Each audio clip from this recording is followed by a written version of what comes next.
Hey guys, AscendantGod here with Raid Shadow Legends. Just going to be going over the importance today of the right composition for Arena, touching on the biggest components, which is really about a speed aura, turn meter increase, ideally a defense down, or some other way to control the enemy.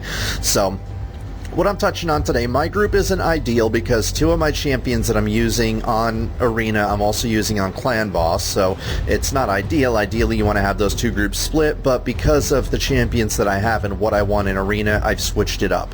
And originally, I had Nethril, Inithway, Bystifus, and Deathless. Now, if you've seen some of my prior videos, they were a pretty devastating combo, especially because you do not want to leave Deathless standing by herself. She could one-shot champions a lot of the time. Her A3, when all the other champions were dead, Grim Revenge, increased score number of dead allies, that would be devastating. You did not want to leave her by herself. But regardless, it was a good team for silver. With the change that I made, I am now up in gold. I'm going to tell you why. The biggest factors when it comes to Arena is number one, having a speed aura, like Haikatoon here. You want a speed aura because Arena really is all about speed more than anything. Whoever has the highest speed gets to go first. Whoever goes first has the upper hand. You get to do the debuffs first, or possibly even take out some of their champions with attacks if you're strong enough. So, with that said, I changed my Arena group to Haikatoon, Nethril, Inithway, and Bystifus. So I replaced Deathless. As much as I love her, I needed to replace her with Haikatoon, because originally I had Inithway with his attack aura. I switched it to her and I went from high-end silver to mid-tier gold. And it's because she has this speed aura. And another thing that would be great about her, she has this Rally the Horde, which fills the turn meters of all allies. Ideally, in an ideal composition, if I wasn't sharing Haikatoon and Nethril in Clan Boss as well, I would have Haikatoon loaded up with all speed gear. Currently, I have Nethril loaded up with it. The reason I would want her loaded up with it is because she had all speed gear, and I maximize her speed between the speed aura that she gives on top of Rally the Horde. If she gets first turn, most likely all of my champions will get first turn, because then all I do first round, cast Rally the Horde, boosts up all of my other champions' turn meters, and they all get an attack. Not too worried about her attack, mostly would focus on speed, because really with her, all that I'm focusing on is getting my other three champions' turn meters filled. So you focus on speed with her, and then the other champions would ideally be all cruel sets, or if you're going to focus on crit or crit damage, things like that, depending on the champion. Like with Inithway, I love cruel sets with attack, and then the ignore 5% of enemy defense, so it rips through their defenses. It's great. I have speed on him still, just because I'm in the middle of transitioning all of my champions, but what I'm talking about is ideal composition, assuming that your Arena team and your Clan Boss team are both separate. In an ideal team, you would want a champion with a speed aura, a champion with a turn meter increase to get all of your other champions to go next, and the champion with the turn meter increase you would want with all the speed, and then you'd want an attack or defense down, something to weaken the enemies, or an attack up on your end to increase your attack, and then ideally two hard-hitting attack champions. Now, with me here, I have all of my speed on Nethril because this is just the way that I had him built when he was in both Clan Boss and Arena initially, before I even put Haikatoon in here. I had him with a ton of speed because I already knew, even in Bronze, that speed was paramount. So I had him going as quickly as possible because he has skills that can knock down the turn meters of the enemy. I'd almost always go with his A3 Bat Swarm attacks all enemies to increases the turn meters by 75%. It would knock down their turn meters. The second time around, I would usually go for Ghastly Horrors because it has a 50% chance at placing a stun, which now I've increased it with the buff debuff chance, so he has a 75% chance now of placing a stun debuff on all enemies, and then it gives them a 30% decreased speed debuff if they don't get that stun. So either way, I'm going to at least slow them down. Alright, so, but ideally, again, normally you would want all the speed. on your champion with the turn meter increase. Again, this is not an ideal composition because my clan boss team and arena team is still mixed. I almost split it off. The only champion I had left was Nethril, but I replaced Deathril with High Katoon because I knew that in speed in arena was really important. I thought that I could compensate for it with Deathless, figuring that if all my other champions get killed, she hits so hard that it could take the enemies out. The problem is that once they get an opportunity to buff themselves and they get the first turn and they make the first attacks, she can get debuffed, and especially if she gets a decrease in defense, since all of her attacks are defense based, it not only makes her more susceptible to being attacked, but it also weakens her attacks. So it actually does a 2-for-1 on her, and that can be devastating. So even with her, you really don't want to have the enemy going first. So with that said, I'm going to run a few arena runs here. So you know the main composition. Now, regretfully with my team here, I don't have an attack up or a defense down. I just simply don't have room for it. My group right now is her with the speed aura, Nethril with first attack to knock down the enemy's turn meters, and then my two Bystefus and Inithway as just damage dealers.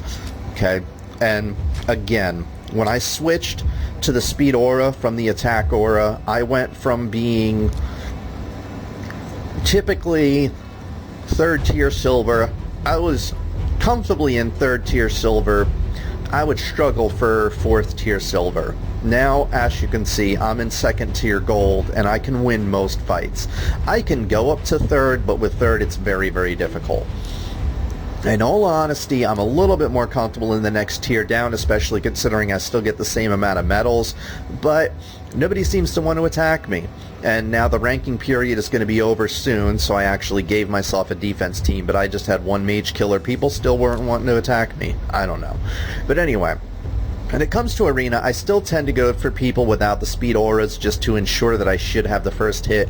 For those of you who don't know, you can tell which one has the aura because for these champions here that you're going to fight, it's the person on the far left that is the aura that's getting applied. So you see all different auras, but this one here, this is the champion.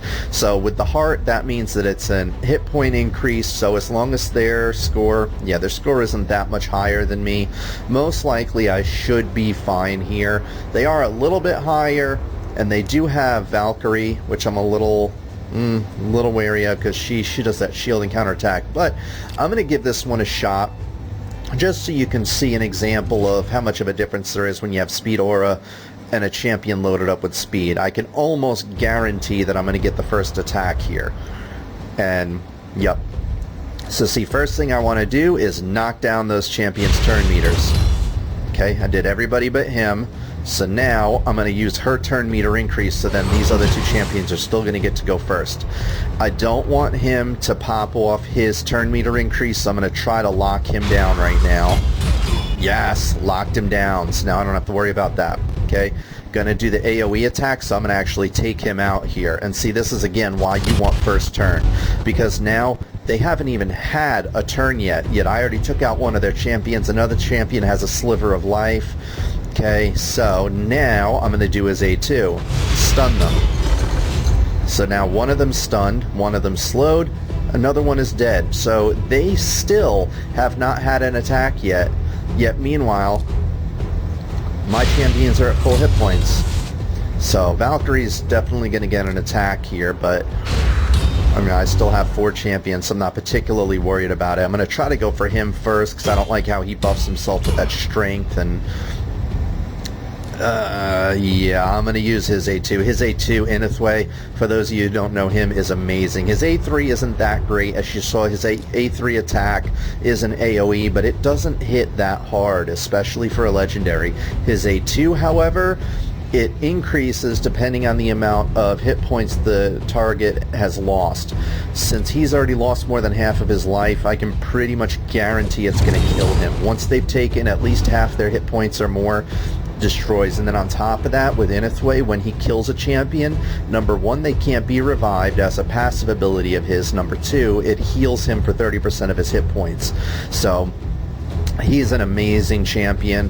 Not the greatest as far as the attack, like I said, just because his initial AoE attack isn't that powerful, but still nonetheless, he's amazing overall.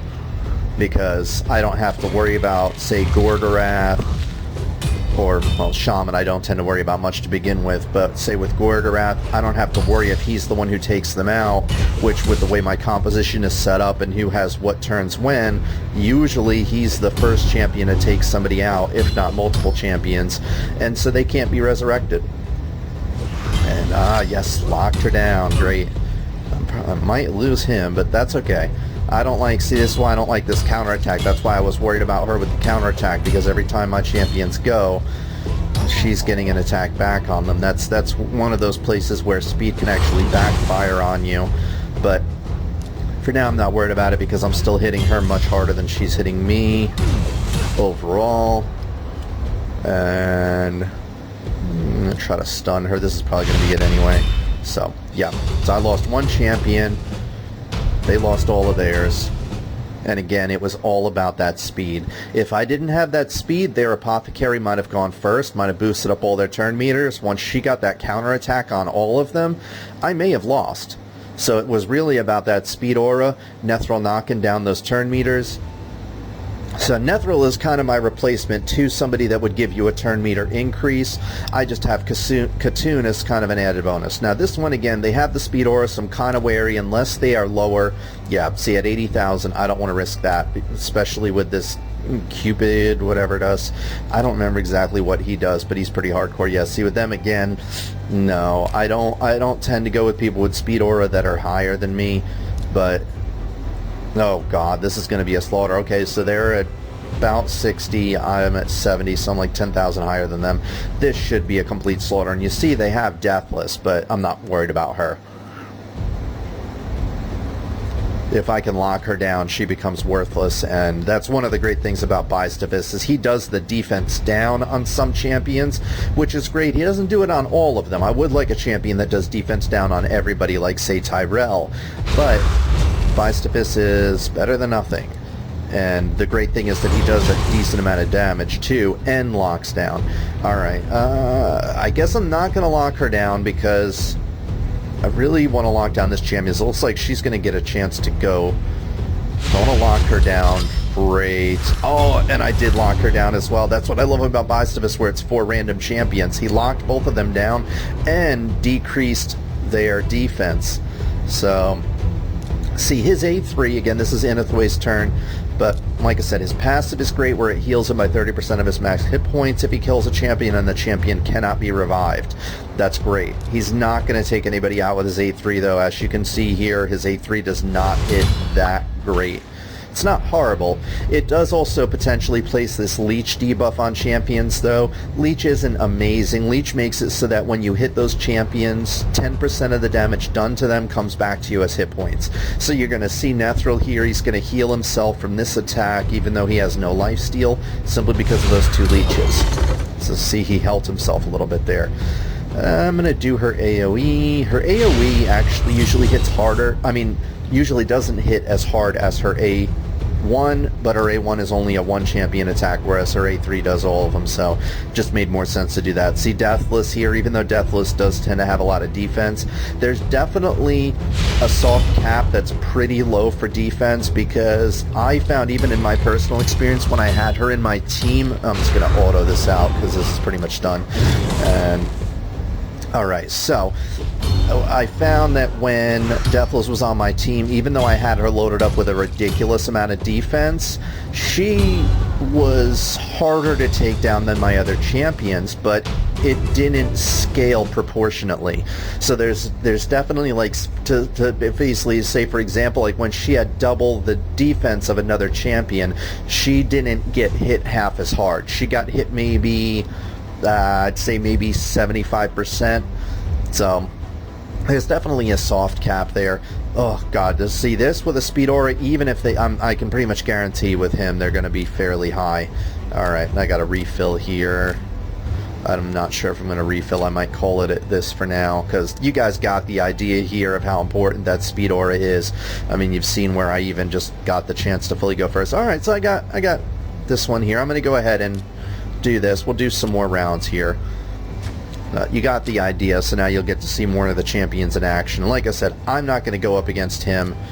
I just want to show you. Oh, actually at 62, Actually, maybe I will. The thing is this guy here, the Kymar, he is just, he is amazing. He's almost as bad as Roshkard, because he has this A3 that resets the cooldowns of all the ally skills and fills the turn meters of all allies by 20%. That is amazing, because it means that if he goes last and all the other champions blew their strongest cooldowns, those strongest cooldowns get reset. In case that's not bad enough, he has a speed aura with 30%, which is huge. In case that's not enough, he attacks all enemies, removes all buffs from them, and places a sleep debuff. And it's not a 70% chance, it's a places a sleep debuff. So unless you resist that, it's happening. Your champions are going to sleep. It's absolutely devastating what he does. His A1 is because I mean it puts a poison if it's critical, but it's really about his A3 and his A2. I mean, those are just insanely powerful.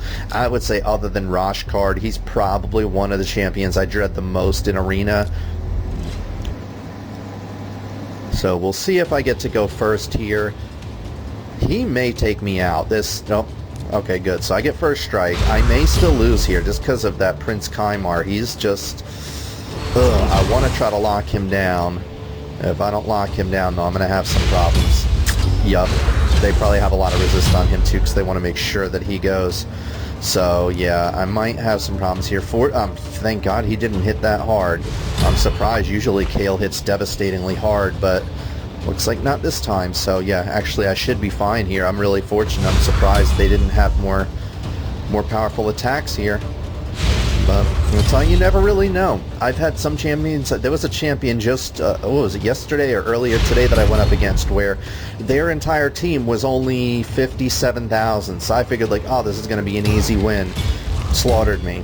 That's because they had a turn meter increase. Oh, God, look at that. It's 3 of my 4 champions got locked up from him. Just him alone. I mean, this guy is horrible. I mean, amazing if you have him, but I mean, even if I had him, I would kind of feel bad. Like, I'd feel like I have an unfair advantage, just like with Roshkard.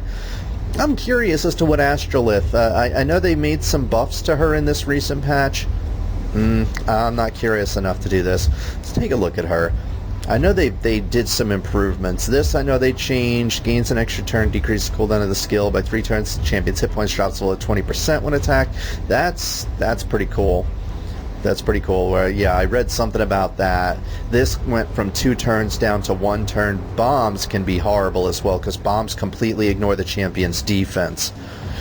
And then 1 enemy, random turn. Yes, this is all allies if it's critical, so they probably have her loaded up with a lot of crit if they know what they're doing. The Astrolith still doesn't seem particularly amazing. Definitely better than she used to be. The 20%, though, it's hard to say if you're really, especially with an attack champion, are you going to get below 20% and still survive? Like, that's a tough call. But since she has a speed aura, what is this, 28%? Yeah, I'm not going to bother. That's too risky, because that's quite a bit higher, whoops, than mine. Cause, yeah, mine's 19%. There's 28. No, I'm not risking it. Ooh, and oh my God, I almost overlooked that. They also have this, no way. This is horrible. This is a fairly new champion. It was in the last patch. She is insane. For those of you who don't know, she's a new Void champion. I like Inithway, but I would have taken her in a heartbeat over Inithway.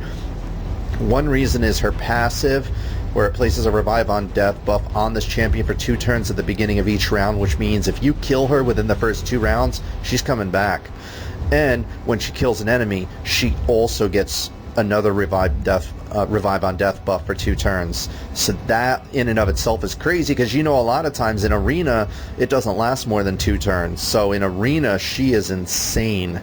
And then on top of that, if that's not enough, this is another insane thing where it attacks 1 enemy, 50% chance of placing a 25% weaken debuff for 2 turns, and a 50% chance of removing 2 random buffs from the target, and grants an extra turn, which means she does all of this to an enemy, and then she's going to get another turn.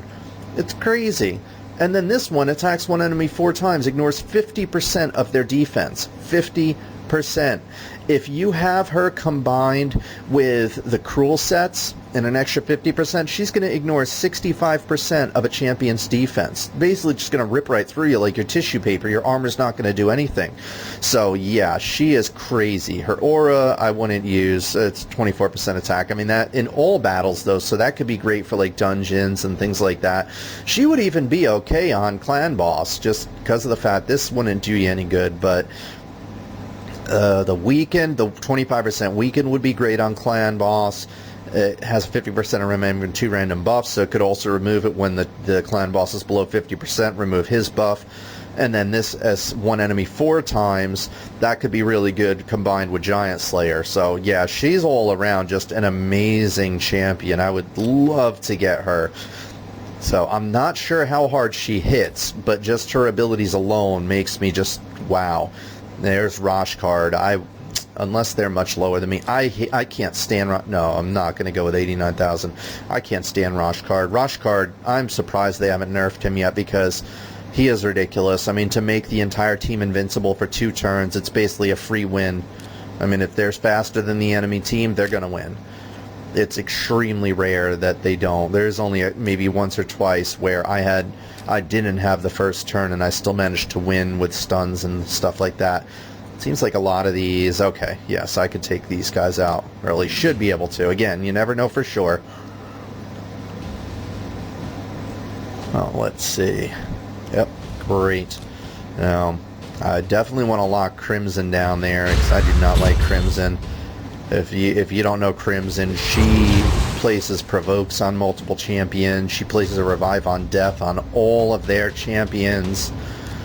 So yeah, that really sucks. Even though this is red, I'm still going to take a chance because I do not want... Alright, hopefully she's not going to get to go before I can lock her down. Alright, so I should be fine here now. Oh, yeah. Done. Done. Owned your ass. Alright. Game over. So, yeah. So that's about it for this one. So, yeah. If she gets to go, she can be really frustrating to deal with because she also... The provoke not only provokes all of your champions, but it makes her invincible for a turn, so it makes all of them attack her, and she takes no damage as well on top of that. Man, I'm gonna take a gamble here. I think this is gonna be risky. I'm gonna give it a shot against this team.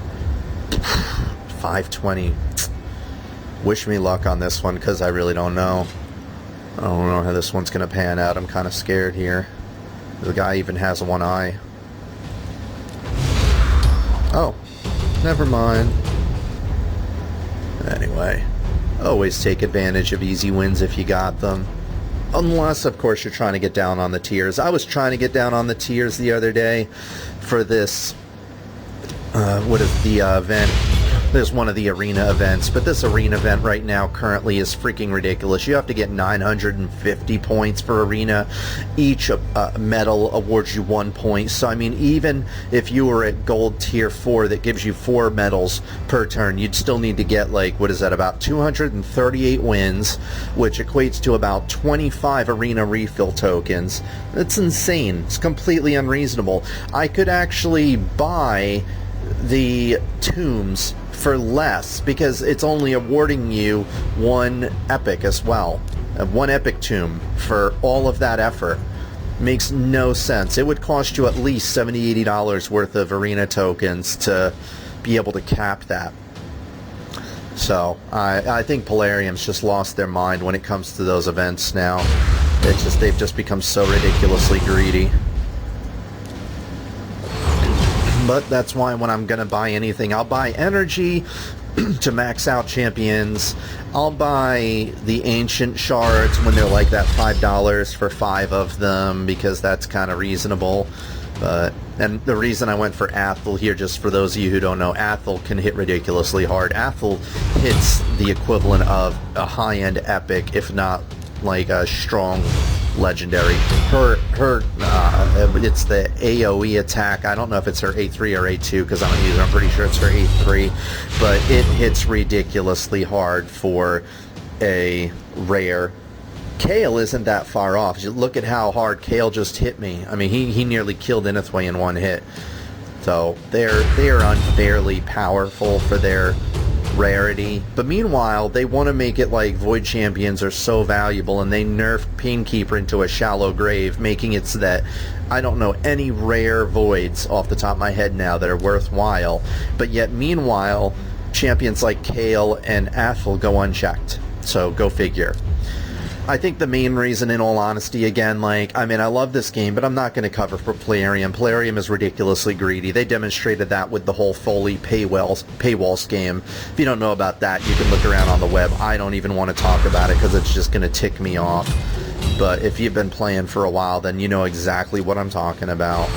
And it was a blatant scam. It wasn't a, oh, well, you know, it was unintentional. No, it was intentional. They knew exactly what they were doing. But anyway, with that said,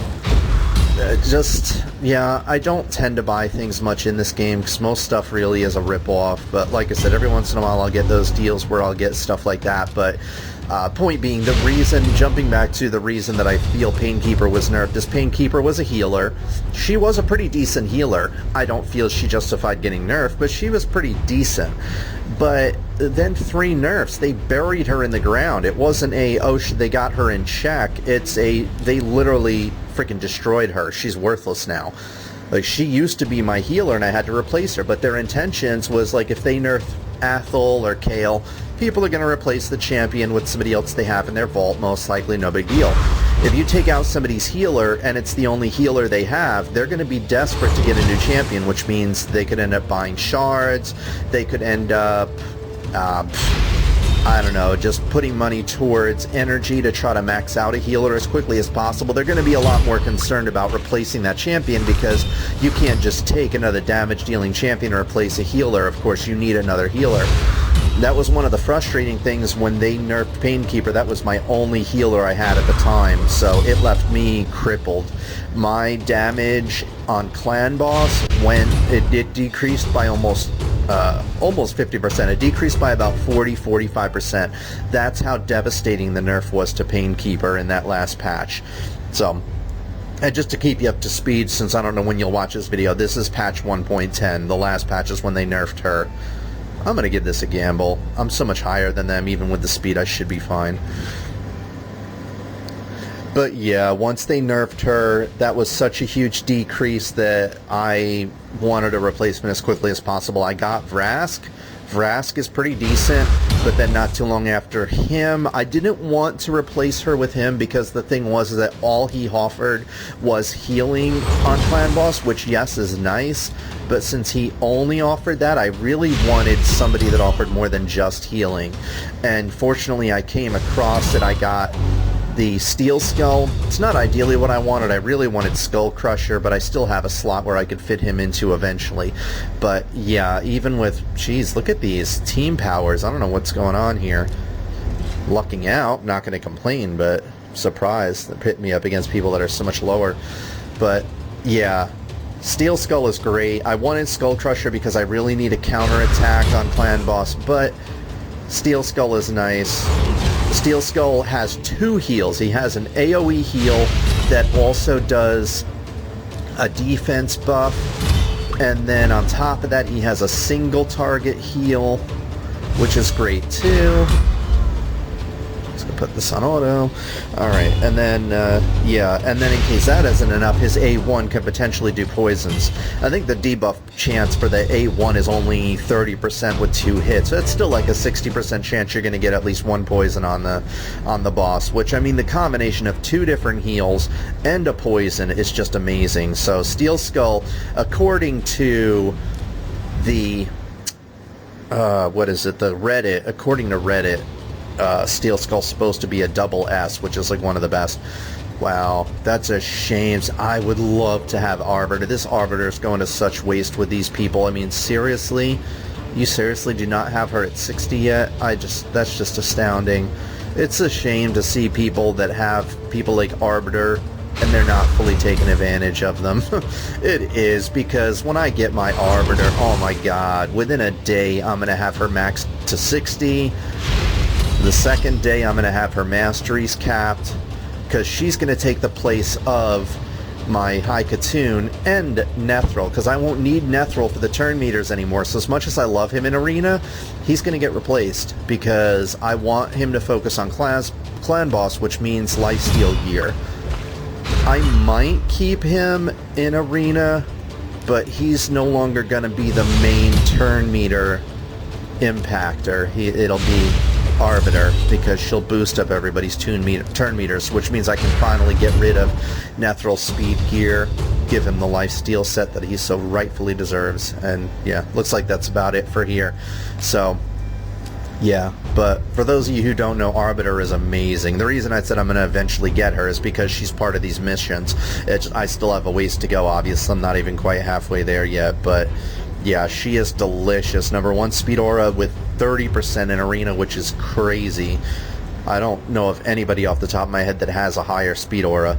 And then this one here, where it fills the turn meters of all allies by 30% and a 50% increased attack buff on all allies, and heals them as well if they have less than 50% hit points. That is just amazing, because she does the attack up buff, which is one thing you want in Arena, is either attack up or defense down for the enemies, something like that. And then it fills turn meters on top of that, and she offers the speed aura. So she's a 3-in-1 in that regard of the things you really need, because you really need a speed aura to be like top gold.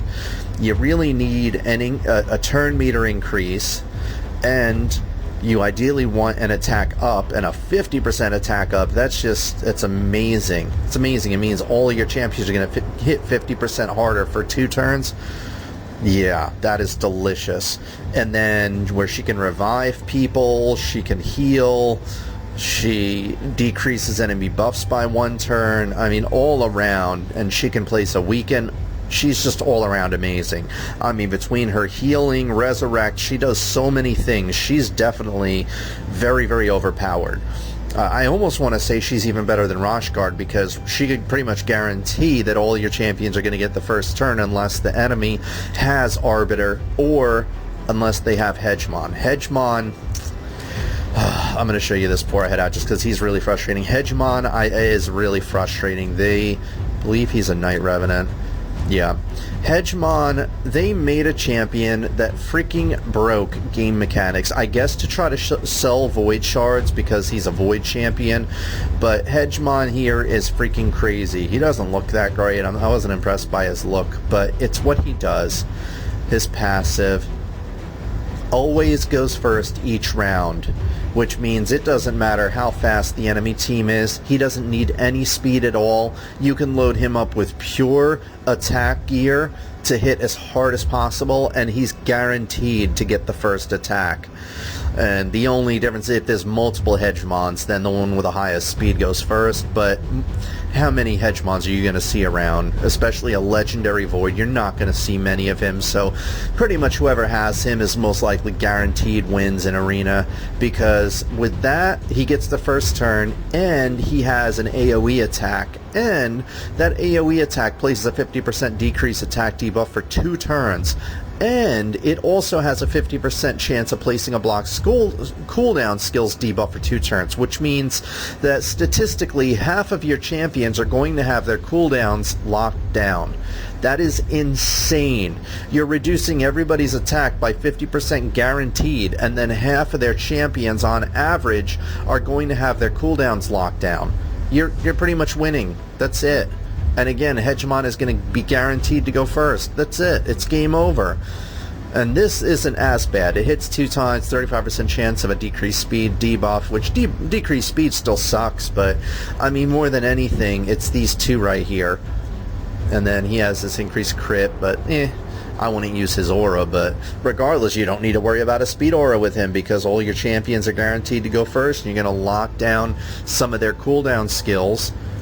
So anyway, and you're also knocking down their attack. It's just, the Hegemon is ridiculously overpowered. So, I mean, I would say of all the champions for Arena, the worst ones to go up against, Hegemon is definitely one of the worst now. Another one of the worst is definitely Arbiter for the reasons that I showed you. And the other one is Roshkard. Roshkard, I believe, is either Sacred Order or... yeah, he's Sacred Order. Okay. Roshkard here is just insane because of, like I said, he makes everybody invincible. Places a block damage buff on all allies for 2 turns. That is crazy. And like I said, a lot of times the arena doesn't last more than 2 turns. So he basically makes everybody invincible on their team for almost the entire fight, if not the entire fight. And then he can also lock cooldowns with this, and the debuff can't be resisted. That is just horrible. Like, you are guaranteed to lock somebody's cooldowns down. That's just unfair where it can't be resisted. I don't know what they were thinking when they made him. I kind of feel like a developer made him and slipped Roshkard to himself under the table just for some easy wins, because it doesn't even make sense. This guy is so ridiculously overpowered compared to anybody else in Arena. I mean, this alone makes him ridiculously just powerful. And then being able to lock a cooldown and it can't be resisted, that's just insane.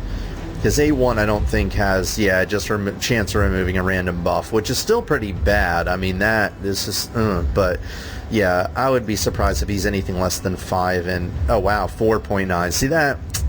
That doesn't make sense to me at 4.9. He should be at 5. The only reason I could see him not at 5 is because he doesn't have a speed aura. But if you have somebody else in your team with a speed aura and a turn meter increase, he's a god. He's god broken powerful in Arena. He really is. But if you combine him with Arbiter, it's game over. I believe Banner Lords is where Arbiter is. I'm not sure. Anyway, regardless, maybe she's a high elf. But regardless, anyway, I just figured I'd touch on some of those most powerful champions, since I am touching on some strategies here. So the strategy with that is that if you see Roshkard, if you see Arbiter, if you see Hegemon, most likely you're going to want to avoid those champions because there's a good chance you'll lose. So anyway, that's all I got for today, guys. I hope you enjoyed this. Hope you learned some as far as arena compositions, and if you have some of those champions, maybe learn some things as far as what to do with those champions. With Biostifus, if you haven't yet, I always recommend at the bare minimum getting the champions up to their 3-star or 4-star ascendancy, depending on which it takes to get them the extra ability. Like with Biostifus, he doesn't start out with this decreased defense. It starts out with the 4 times at random and a block cooldown skills. When you ascend him to the 3rd level of Ascension, then it also makes it so that each hit has a 50% chance of placing a 60% decreased debuff for 2 turns, which decreased defense down is amazing. I mean, and especially 60% on Deathless. Like I said, it makes her more susceptible to damage, and it makes her so she doesn't hit as hard. And any other defense champion that has defense as their attack as well. So the same would go for Tyrell. Again, Tyrell's skills are based on his defense, so it would weaken all of his attacks too. And that would be great too, because he is a defense down champion as well. And yeah, decrease defense and then decrease attack, things like that, stuns. He has his own abilities, but no, Biostifus blows him out the water just because he locks cooldowns as well as lowers defense. But yeah, you always want to get the ascended skills for these champions, excluding, like, say if a champion has something where it's like their ascendancy only gives an aura, like sometimes you'll see an aura lockdown and you need to get their ascendancy for that. Those kind of things, meh. If you're not going to use the aura, I feel like it's a waste of time, because in order to get a decent buff from the ascendancy, you need to max it. Once you go to a full 6-star ascendancy, it gives a modest buff in attack and defense and hit points, but up until then, the difference is really, really tiny. It's like 10 to maybe 15 points at maximum for attack and defense and stuff like that. But anyway, but at the final ascendancy, it does give a modest amount, so you do want to take the time to do that. If they're a dedicated clan boss or arena champion that you know you're going to be using for long term, max out their ascendancy along with their star rating, the rank. So anyway, but that's all I got for today, guys. Hope you enjoyed. And yeah, eventually once I get Arbiter, you'll definitely see Arbiter in action in Arena, because she is going to be my permanent speed boost and turn meter increase, unless something else better comes along ever down the road. But as far as I'm aware, there's nobody better than her, just because she offers so many multiple abilities in one. But yeah, you guys have any questions, just post in the comments section and let me know. Otherwise, yeah, wish you guys luck in Arena, and I will catch you in the next episode. Hi guys, this is Anthony here, also known on this channel as AscendantGod. Wanted to thank you for checking out my channel here, really appreciate it. Be sure to check out the other videos. I got plenty of goodies on here. Also check out the description sections in the videos. Got plenty of links on there for all different kinds of goodies that I think would be worthwhile for you guys. If there is something in particular that you don't see on my channel that you want to see, be sure to let me know in the comment section as well. And I think that's about it. All I've got. I'm just going to get back to this thing here. I'm pretty sure if I just... Oh, we have such sights to show you. wow. That's really funny. Same here.